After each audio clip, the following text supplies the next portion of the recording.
This is my top 5 list of things you must do when buying retro computers. I'm Simon. Welcome to Retro Computing Reboot.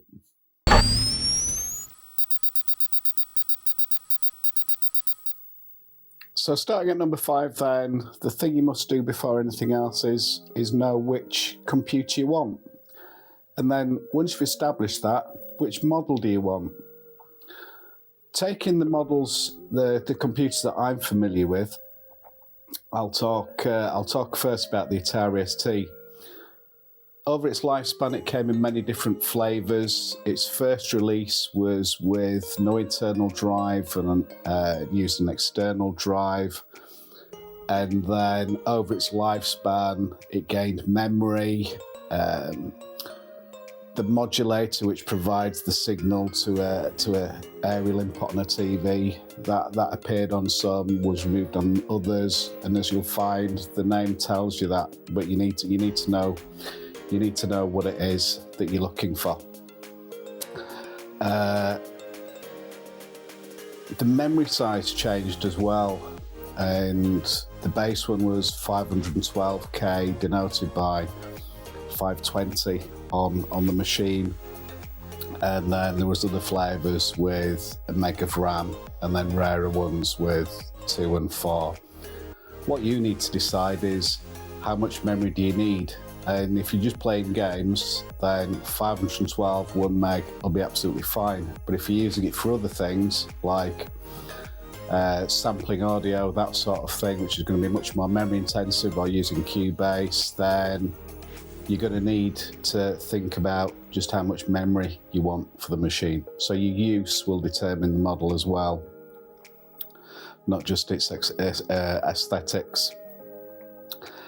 The Amiga, that also came in several different flavours over its lifespan, from the wedge-shaped desktop to a slightly smaller cut-down version of the A600. I'm not a particular fan of that. I don't like the look of it, but you might, and sometimes look is more important than anything else. But with certain models also come different problems and different prices. The A600 has different capacitors inside, and they will either have failed or will be ready to fail, and they'll need either replacing or buying one that's already had that work done. So the model, you need to research the particular problems which are prone to that. The BBC, that came in a multitude of different flavours as well. They pretty much all had problems with power supply failures. It's something that if it hasn't been done, it will need to be done. You need to be very mindful of that. But the BBC's lifespan, it started with an A with 16K of RAM. Then the most common one was the BBC B with 32K. And then it moved on to a B+, a Master, and so on. But you need to know which one's right for you. And depending on the scarcity, the rarity, the motherboard that's inside it, that'll all affect the value of it.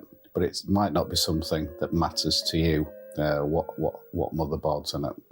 So absolutely, you need to research what it is that you're going to use it for, the pitfalls of that particular model, and find out what's right for you. And then ultimately, you need to know what display you're going to pair it up with. The Atari ST is very, very finicky with the output from the machine itself. You may have issues connecting it to modern displays in particular, and you may need to use converters to change the signal, but that can be done. It's not a big deal. It's just something you need to be aware of. If you're buying original monitor hardware, then be aware it can be quite expensive, particularly for the ST Amiga line of computers.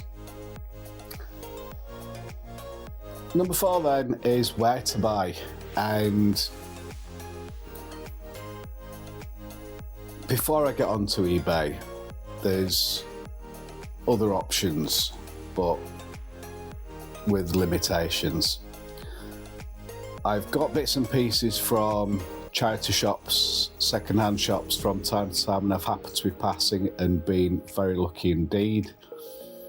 But if this is your sole course to get the bargain, and charity shops and second-hand shops do tend to be considerably cheaper than eBay, not only have to be really lucky, you need to be in the right place at the right time, but the people selling it, it's a bit of a lottery as to what you may or may not be getting, because they won't know anything about it. So there's always that option.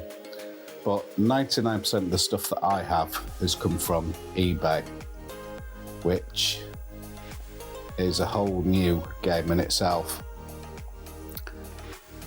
If you've done step 5 and you know exactly what you want and the model that you want, then that's going to set you up very nicely to start researching then prices.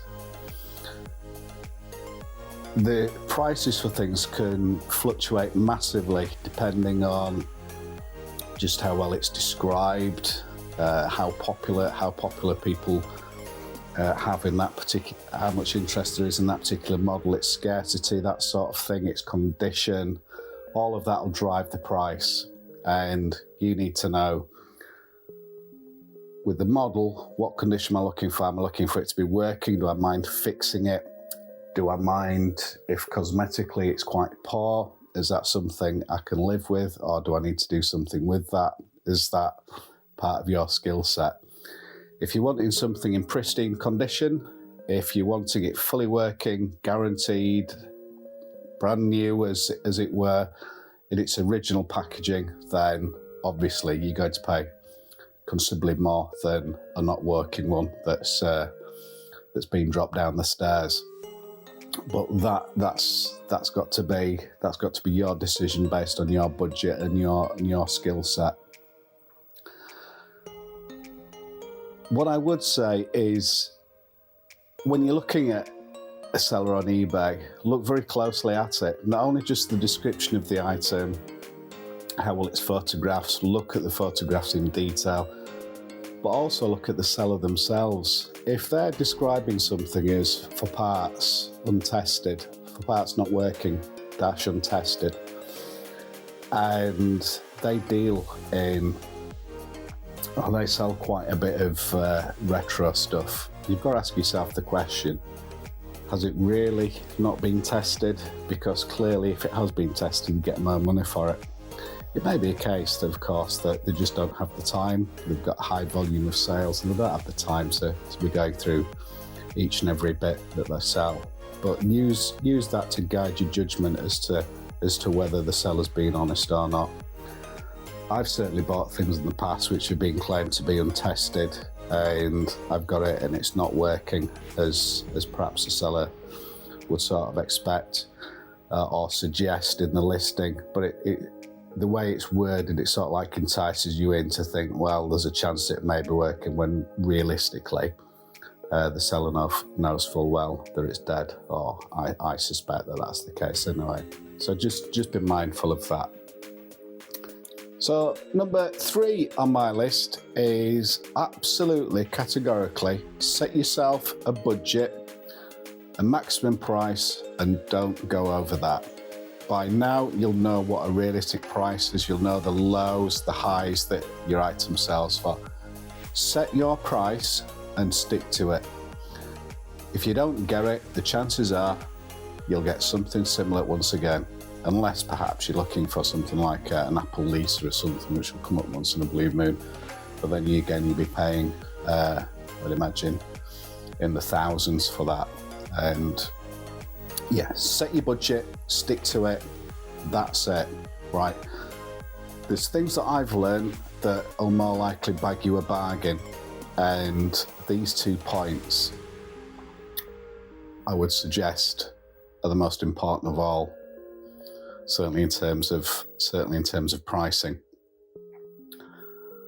Number 1, look for items listed on eBay that are near to you that the seller has listed only for collection. If you think about it, that seller has restricted their sales market, the number of people who would potentially buy from them, they've restricted it massively, unless people are willing to travel all across the country, which for most things that wouldn't be the case. So look for listings where it's collection only. Obviously it needs to be suitable for you, but I can tell you right now, I've got several things where it's been collection only because the item's been larger or the seller can't be bothered posting it, and I've got it substantially less than what the item would sell for if it was postage available. Second thing on that is, I don't know if people will hate me for this, but I always use an auction sniper. The reason I do that is quite straightforward. I don't wish to get into a bidding war with anybody. I will set an auction sniper on something that I want. I'll set the maximum price that I want to pay, because we've already established the maximum price that we want to pay for it. And I will just leave the sniper to do what it's doing. And sometimes I win, sometimes I fail. But either which way, I either grab a really good bargain or I get it for no more than what I was willing to pay. So take those 2 points on board. Don't overpay. So number 2 on my list of top 5 things, what you're going to use it for. That should have formed part of your consideration the first thing, but okay, you want to play games on it. That, I would suspect, is the vast majority of people who go and get an Atari ST, a BBC, whoever, want to play games on it. But how? If you're talking original media, that's great. You need to make sure there's a working drive for it. But likewise, are you going on eBay? You're gonna have this vast collection of games on floppy, like got original copy of Elite there for the Atari ST. Is that your thing?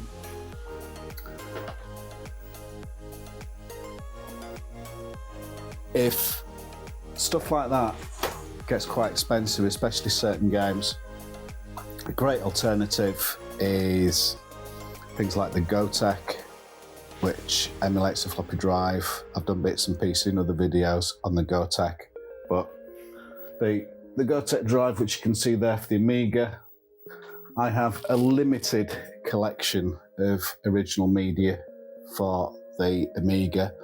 I've got tons for the BBC, and I've got a reasonable amount for the Atari ST, but there's loads of games that I want to play that I don't have original media for.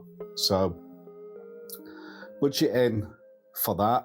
If you're going to go original media, then you will need quite a budget unless you want to play just a handful of games. If you're wanting a large collection of games, you're going to have to budget for that, or go down the GoTech route, which is much more reliable and much easier to do. So bear that in mind as well, your intended use. So number 1 on my list of 5 fabulous things. As tempting as it might be, once you've got this marvellous old device and it's in your sweaty hands, don't just turn it on. The temptation's there to do it, but I know from experience, I've done it with a BBC, I've done it with my Amiga.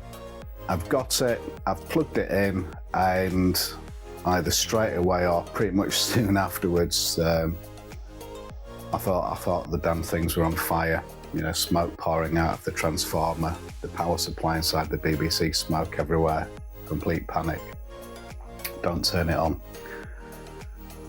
I would strongly suggest that once you've got it, the best thing to do, even if it comes as working from eBay, whatever, is have that little bit of research and knowledge behind you of what can go wrong with the machines, especially on the power supply side, and open them up and just give them a bit of a visual inspection. It really isn't that challenging, and it's well worth doing. If something looks amiss, you will know from the research that you've done what you're looking for. And if you're not sure, take a picture, stick it on a forum which specialises in that machine, and get a second opinion. The other thing to do is, without electrocuting yourself, but once again, the risk is with you, but with that knowledge, because you've done the research and you know what you're doing, you won't get electrocuted, right? Is get yourself something like this, just a cheap little electrical tester, a multimeter, and with it plugged in, test the voltages which are coming off it. If you're not happy doing it, get somebody who knows what they're doing. But with a little bit of knowledge is a dangerous thing, right? But with a little bit of knowledge, you'll be able to do that quite safely. Don't go touching around, that's my advice. You certainly don't want electric shock, but one thing that I always do now when I'm getting something new is I test the voltages. The BBC, I know the voltage on that, it's either 5 volts or minus 12. And I know what's going on with the different connectors on the Atari ST power supply and the Amiga. I test them. What you really don't want to do is A, fill your room with smoke, or B, risk damaging the machine itself. Just avoid that temptation. Finally, having done all that, you've got your machine at a decent price. It looks good. You plugged it in. Everything's now good. I hope you get some real enjoyment out of it. If it's a fraction of what I get out of it, then you'll be very happy indeed. Finally, if you've liked this video, a subscribe, a thumbs up, a comment, it's so much appreciated. It spurs me on to keep making this content for you. Thank you for watching. I hope you enjoyed it, and I hope you'll see you in one of my other videos. Thank you.